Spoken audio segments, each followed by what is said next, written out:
L'Aranova ingrana la sesta, tante sono le vittorie consecutive dopo il 2-0 rifilato alla Sorianese con le firme di Teti e Marino, altri 3 punti messi in cassaforte che consolidano ancora di più la vetta della classifica. Rossoblù che approcciano la gara al meglio affidandosi a dettami tattici interiorizzati ormai alla perfezione. Dall'altra parte la Sorianese si ritrova subito a inseguire, dopo appena 5 minuti Polidori pulisce l'area di rigore, la palla però finisce a Pollace che dal limite cerca la porta, la risposta di Oliva con la visuale oscurata non è perfetta, il bugger del portiere lascia la palla vagare lì davanti e Teti non perdona, stacco imponente del numero 9 che di testa batte sul tempo lo stesso Oliva sbloccando subito la gara.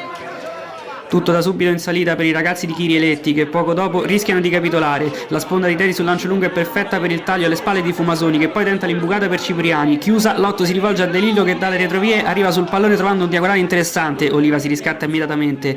Gli ospiti tentano la reazione, battuta rapida verso Spolverini, chiuso solo inizialmente da Gabella. Ottimo spunto del 32 che arriva sul fondo e mette a rimorchio per Oriolesi che arriva in estirata sulla palla. Fuori di parecchio.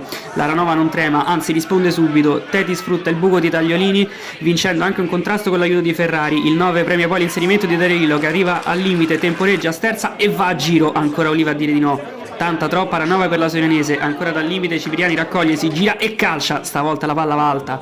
Sul finire del primo tempo arriva l'occasione colossale, Ferrari si inserisce alla perfezione in area, poi sceglie la palla arretrata per Cipriani, salvataggio clamoroso della retroguardia Cimina che poi può solo sperare, traversa di Pollace e botta sicura. Nella ripresa la Sorianese sembra avere un altro atteggiamento, l'errore di Politano però rischia di vanificare tutto, lanciato a rete Teti sbaglia clamorosamente, De Lillo vuole essere protagonista e prova anche la punizione, senza fortuna. A metà ripresa la Sorianese si costruisce le occasioni per il pareggio. Fondi gira da Polidori che si affida a Spolverini, il cross è perfetto, la deviazione di Fondi altrettanto, Zonfrilli inoperoso fin qui dice di no e leva la palla dallo specchio. La firma sui 3 punti è anche sua. Nel finale entra uno scatenato Calvigioni, nell'ultima azione riesce con forza a entrare in area di rigore per poi mettere la palla a rimorchio per Marino, appena entrato anche lui il 13 deve solo spingerla in porta, chiudendo la gara sul 2-0. Sull'esultanza infatti arriverà il triplice fischio.